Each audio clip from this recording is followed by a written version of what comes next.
श्री स्वामी समर्थ। एक बार की बात है। श्री स्वामी समर्थ अपनी साधना में मग्न थे। एक दिन एक गांव के लोग स्वामी के पास आए और कहा, स्वामी, हमारे गांव में एक घना जंगल है। वहां रात के समय अजीब घटनाएं घटती हैं। लोग डर से वहां से गुजरने से कतराते हैं। क्या आप हमारी मदद कर सकते हैं? स्वामी ने उनकी बात सुनी और शांतिपूर्वक कहा, मैं कल शाम को उस जंगल में जाऊंगा और वहां जो भी चमत्कार होगा उसे समाप्त करूंगा। रात को स्वामी उस घने जंगल में गए। जैसे ही वे जंगल के अंदर प्रवेश करते हैं, वहां का माहौल बिल्कुल बदल गया।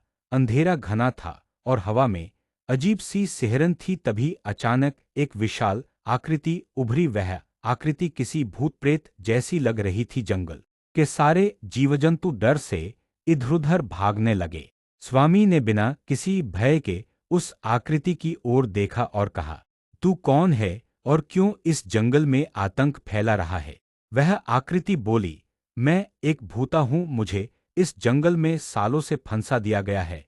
मेरी मुक्ति का कोई रास्ता नहीं है। स्वामी ने मुस्कुराते हुए कहा, तू अपनी भूल को समझ, जीवन के असली उद्देश्य को जान। तुझे मुक्ति तभी मिलेगी जब तू अपनी गलती मानेगा।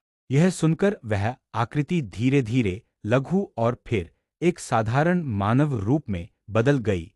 उसने स्वामी के चरणों में सिर झुकाया और कहा, स्वामी, मैं अब अपनी भूल समझ गया। कृपया मुझे मुक्ति दे। स्वामी ने उसे आशीर्वाद दिया और वह आकृति पूरी तरह से शांति में समा गई। जंगल में फिर कभी कोई अजीब घटना नहीं हुई। गांव के लोग स्वामी के इस चमत्कारी कार्य को देखकर हैरान रह गए और उन्हें विश्वास हो गया कि स्वामी का आशीर्वाद ही सबसे बड़ा चमत्कार है।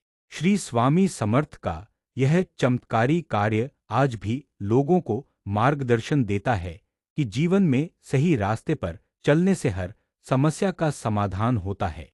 श्री स्वामी समर्थ की कथा को लाइक करें, सब्सक्राइब करें और शेयर करें। स्वामी समर्थ की कृपा हमेशा हम पर बनी रहे।